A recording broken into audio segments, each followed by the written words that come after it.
Ever wondered how one of the most powerful emperors in history handled the pressures of ruling an empire? Today, we're diving into the mind of Marcus Aurelius, philosopher, warrior, and Roman emperor. We'll uncover 7 life-changing lessons from his personal journal, Meditations, that are still shockingly relevant today. Get ready to see how ancient wisdom can shape your modern life. Marcus Aurelius wrote, "The soul becomes dyed with the color of its thoughts." Translation: your thoughts shape your reality. Marcus knew that in the chaos of leading an empire, he had one ultimate weapon: his mind. By controlling your thoughts, you control your life. This is perhaps the key principle of Stoicism, and it gives us a helpful way to deal with the inevitable difficulties of life. The point is that we can't control or predict outside events and circumstances, but we can control our reactions and our actions. Regardless of the hand we are dealt in life, we can maintain a rational mind and act virtuously.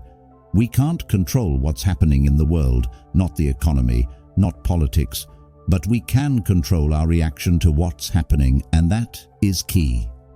In essence, we should focus on what we can control and accept what we can't. According to the Stoics, we should always act and react based on reason and virtue, not emotion.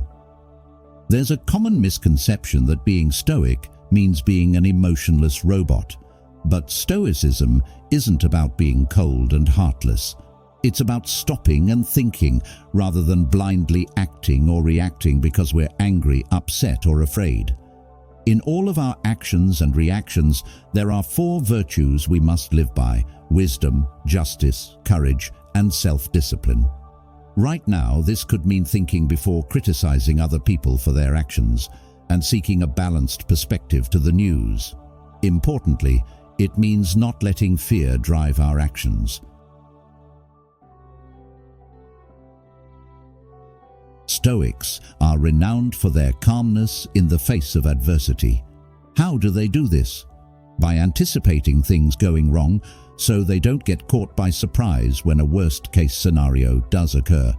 This doesn't mean spending hours worrying and planning for the worst, but mentally acknowledging and readying ourselves for when something negative and out of our control happens in life, as it inevitably will.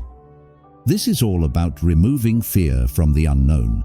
Rather than avoiding thinking about the inevitable like death, we should think about it.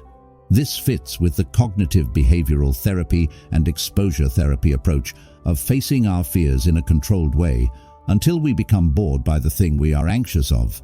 So, when we encounter it in a not controlled way, we are less afraid of it. This is perhaps the key principle of Stoicism, and it gives us a helpful way to deal with the inevitable difficulties of life. The point is that we can't control or predict outside events and circumstances, but we can control our reactions and our actions. Regardless of the hand we are dealt in life, we can maintain a rational mind and act virtuously. We can't control what's happening in the world, not the economy, not politics, but we can control our reaction to what's happening, and that is key. In essence, we should focus on what we can control and accept what we can't.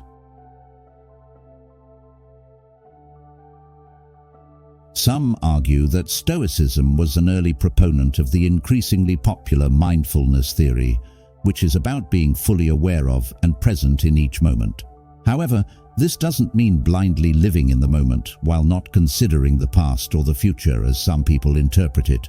On the contrary, it means reflecting on your thoughts, behaviors, and actions to see how you can become better. Stoic.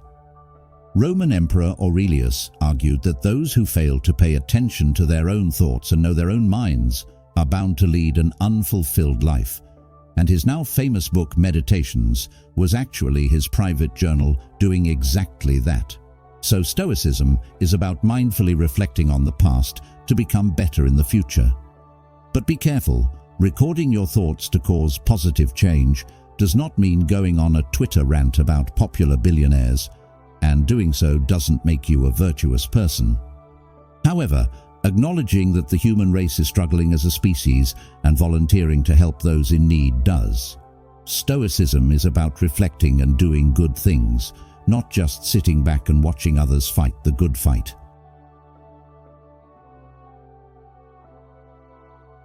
Roman philosopher Seneca wrote on the shortness of life.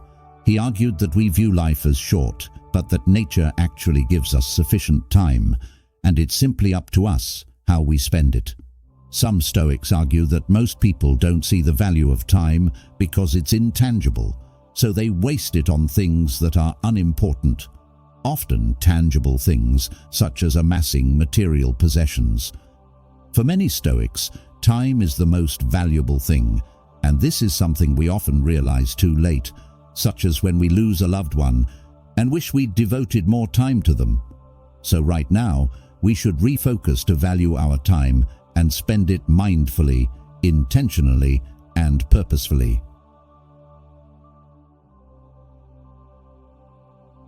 In times of crisis, there is often a focus on death in the media and society because we're confronted by our own mortality, more so than normal.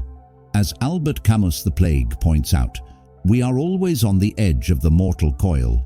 We just choose to pretend we're not. For many people, a focus on death leads to an increase in fear, which drives their actions. For the Stoics, death is natural, inevitable, and indifferent, and so it shouldn't be feared. This is a difficult notion for many people, but the Stoic principles of thinking about the worst, accepting the outcome we get, and choosing how we view things are all vital parts of dealing with death. Instead of worrying about losing something or someone, appreciate that thing or person and the time you have with them now. Despite being centuries old, the logical, practical advice of the Stoics is still sage today. Control what you can control, accept change, be rational, be virtuous, aim for the best, consider the worst, find the positive, be mindful, be active, don't waste time, and don't fear death. Or in the words of Seneca, in so large a world, there is every day some change. Let us hasten with bold steps whatever circumstances take us. The two finest things of all will accompany us wherever we go: universal nature and individual virtue. Every individual can make himself happy. Marcus Aurelius may have lived nearly 2,000 years ago, but his wisdom, it's as fresh as ever. Which of these lessons resonated with you the most? Drop your thoughts in the comments below, and if you're ready to embrace more ancient wisdom, hit that subscribe button. Remember, the power to change your life is within your mind. Until next time, keep thinking like a philosopher and stay stoic.